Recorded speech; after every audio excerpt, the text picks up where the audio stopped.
Eh bien, bonjour à tous, c'est OP Code et bienvenue à tous dans cette nouvelle vidéo. Donc aujourd'hui, nous allons pas faire une vidéo sur l'assembleur, mais vous en faites pas, il y en aura une ce week-end. Donc ce sera un week-end spécial vidéo, j'en ferai 4, d'accord, donc avec celle-ci bien évidemment. Donc il y aura une sur l'assembleur et les 3 autres, donc dont celle-ci du coup, sera sur la formation Ruby, d'accord. Donc là, aujourd'hui, on va simplement continuer la formation Ruby avec la notion de programmation orientée objet. D'accord? Tout d'abord, qu'est-ce que c'est que la programmation orientée objet? C'est tout simplement, ça va vous servir tout simplement à, déjà, votre code va être beaucoup plus propre. Lorsqu'il y aura des projets de groupe, vous pourrez plus facilement vous y retrouver. D'accord? C'est déjà quelque chose de très important. Et puis, sans la programmation orientée objet, vous ne pouvez pas comprendre l'utilisation de certains modules et lire des docs également. Et c'est ça le problème. C'est qu'en fait, vu que Ruby est un langage orienté objet, donc complètement orienté objet, et ben vous devez comprendre la programmation orientée objet complète afin de comprendre son utilisation. Donc voilà. Donc là, aujourd'hui, on va commencer par une notion très simple. D'accord. Une notion très très simple qui va simplement être les classes. Alors, donc, on va ouvrir un éditeur. D'accord. Hop, on va faire un open file. Non, on va faire un new file. New Windows plutôt. C'est quoi? On va faire ça, comme ça, on va enlever ça. New file. Hop là. Très bien. Donc là, une fois qu'on a créé notre premier fichier, donc là, moi je vais mettre ça dans Ruby également, et je vais faire tuto class. Hop là.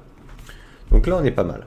Maintenant, lorsque vous importez un module, en fait, donc logiquement, vous faites require le nom du module. D'accord? Jusqu'ici, tout va bien. En fait, il faut savoir une chose. C'est que tous ces modules, en réalité, sont constitués soit de modules et à l'intérieur de classes, ou soit seulement des classes. D'accord? Donc jusqu'ici, tout va bien. Ça veut dire quoi? Maintenant, je vais vous prendre un exemple très simple. En fait, une classe, c'est comme un type. D'accord? Si je fais une variable string égale à hello world, en réalité, string est une classe. Donc c'est un objet en réalité. L'instance d'une classe, on appelle ça un objet en fait. Hein. D'accord? Donc c'est un type string. On est d'accord? Donc si maintenant je fais un puts de string pour classe, et que là, vous savez quoi, on va même pas se faire ça sur un éditeur directement, on va faire ça sur l'IRB. Hop, on va faire un string égale hello world. On va faire simplement un string pour classe. Et voilà. Il nous donne bien la classe string. Cette classe string, si on va sur internet, d'accord, on regarde la classe string et on string class Ruby. D'accord, on a bien une classe string comme ils le disent là, et ils nous disent que effectivement cette classe string a tout simplement des fonctions implémentées. D'accord? Donc voilà. Donc on peut regarder un petit peu qu'est-ce qu'il y a comme fonction. Voilà. Alors faut savoir également qu'en réalité, une chaîne de caractères, c'est un tableau de chars. Donc en fait des chars, c'est simplement une lettre ASCII et ça vaut un octet. D'accord? Donc je vais essayer de vous schématiser tout ça. Si maintenant je fais begin end et que là je fais tout simplement le petit schéma, donc ça peut donner ça, un char en réalité, voilà, char égale, et là voilà ce que c'est un char, d'accord? Donc ça ne comporte qu'un octet et donc du coup ça ne comporte qu'une seule lettre, d'accord? Et en réalité, cette lettre, c'est comme si on avait fait 65 en réalité. D'accord? C'est comme si ici on avait mis directement 65 parce que 65 en ASCII, c'est A. D'accord? Voilà. En ASCII décimal, bien évidemment. Donc voilà, ça c'est un truc. Et en fait, une chaîne de caractères, c'est quoi en réalité? Donc nous, on le met directement avec des codes comme ça, mais en réalité, c'est ça. Voilà, A. Je sais pas si on veut mettre Hello World, par exemple. Hop. Hop. Vous voyez, c'est très... Et en fait, Ruby, il le gère pour nous. Ça, en fait. Et c'est ça qui est intéressant. Ça veut dire qu'on peut tout de même utiliser des fonctions de tableau. Ça veut dire qu'on peut très bien faire string, hop, et là directement mettre une nouvelle lettre, donc à la suite, genre A, et ça marchera. D'accord? Donc voilà, faut pas avoir peur de ça. Ensuite, on a voilà des fonctions comme ça. Là, là par exemple, exactement comme un tableau, on peut accéder à nos valeurs d'index. Par exemple, si je veux accéder à 1, et bah je vais aller à Hello, à OE, excusez-moi. Voilà, et ainsi de suite. Ensuite, ils nous disent que voilà, on peut faire de l'encoding en UTF-8, etc. Byte size, donc le nombre de bytes en fait, la taille des octets en octets, tout simplement. Donc tout ça, c'est des fonctions, d'accord? Capitalize, qui va permettre de mettre des majuscules au début de mots. Et capitalize, voilà, parfait, voilà, exactement pareil. Exactement pareil. Voilà. Ensuite, voilà, toujours capitalize. Case CMP. Donc voilà. Voilà. Et là, il travaille avec les caractères. C'est pas mal ça. En fait, là, il va simplement dire... c'est stylé. D'accord. Donc voilà. En tout cas, on a plein de petites fonctions. On a plein de petites fonctions. Par exemple, center qui permet de centrer un texte, etc. Chomp qui permet tout simplement de supprimer les CRLF. D'accord? Donc, qu'est-ce que c'est qu'un CRLF?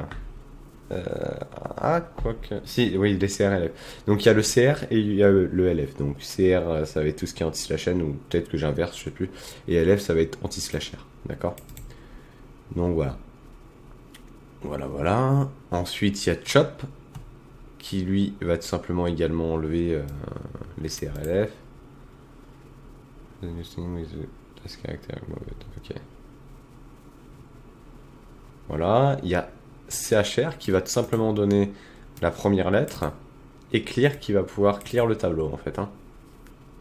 Et il y a la concaténation également. Enfin bon. Après, je vous ai montré d'autres manières de concaténer, beaucoup plus pratiques. Après, il y a la fonction count qui, lui, va vous permettre d'avoir accès au nombre de caractères de votre truc. Donc là, je vais vous montrer quelques fonctions. En fait, je vais tout simplement vous montrer comment faire une classe, mais d'abord, je vais vous montrer si on fait du coup un... Donc là, string.class, c'est bon, ça nous donne string. Si maintenant, je fais string.count... c'est quoi le bordel? Ouais. Ok, alors attendez, égal hello world string.count wrong argument. Ah oui, on va plutôt mettre .length, et là effectivement on a bien effectivement le nombre de caractères. Si maintenant je fais string.bytes, qui est très intéressant parce que string.bytes, elle va faire quoi? Elle va vous convertir en tableau. Chaque lettre, elle va les mettre dans un tableau et elle va les transformer en ASCII décimal. Donc voilà, chaque lettre, là c'est chaque lettre en ASCII décimal. Donc c'est très intéressant, d'accord? Voilà. Ensuite, il y a quoi? String. Je sais pas. Downcase, non, upcase, qui va tout simplement mettre tout en majuscule nos petites fonctions, d'accord? Donc voilà, ça c'est pour les fonctions. Donc voilà, vous voyez bien qu'une classe en réalité, ça prend un argument d'instance. Donc ça peut prendre. Donc là, dans la classe string, l'argument d'instance théoriquement c'est tout simplement hello world, donc le paramètre me. Ensuite, qu'est-ce que ça fait? C'est tout simple. C'est tout simple en gros ça. On va pouvoir utiliser des fonctions depuis cette chaîne de caractères. Donc c'est très intéressant. Voilà. Donc pour ce faire, on va commencer par créer notre première classe. C'est parti. Hop là. pour créer notre première classe, on met le mot-clé classe et le nom de notre classe. Donc là, par exemple, on va créer une classe test. D'accord? Avec un end à la fin. Voilà. Et là, vous avez créé votre première classe. C'est tout comme si on avait mis string. String qui permet, si vous faites ça et que vous rajoutez des fonctions, vous allez pouvoir effectivement modifier la classe string. Donc c'est très intéressant. Voilà. Nous, on va créer une classe test, tout simplement. Et dans cette classe test, on va faire une fonction qui va tout simplement dire hello name, d'accord. On va juste faire une petite fonction comme ça, tranquille. Par contre, la convention dit que les noms des fonctions dans une classe doivent être en minuscule. Si je fais un puts hello %s %name, là, et que là on teste, bah, logiquement,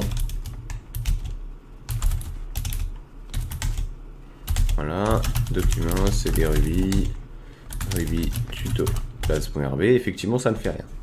Maintenant le principe c'est quoi? C'est qu'on va devoir faire un objet, donc instancier notre classe. Pour ce faire, on va créer simplement une variable, par exemple test, test classe égale, et là test.new, donc le nom de notre classe .new, pour créer une nouvelle instance de celui-ci. D'accord? Voilà. Ensuite, une fois ceci effectué, test classe pour accéder à notre fonction hello,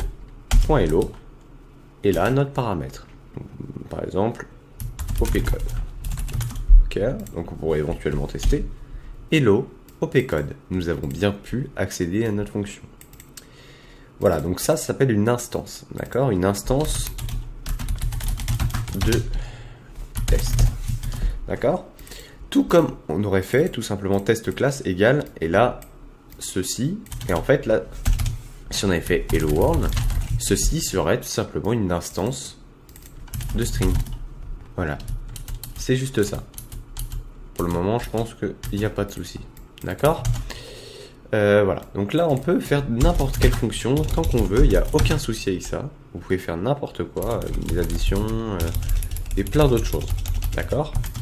Mais ça, on le verra dans les prochaines vidéos. Donc voilà, donc là déjà retenez effectivement qu'on peut créer des instances. Si maintenant je fais tout simplement test class.hello genre, effectivement ça fonctionnera. Voilà, donc voilà. Sur ce, je vous souhaite une bonne journée à tous et il y aura une autre vidéo qui va arriver très bientôt.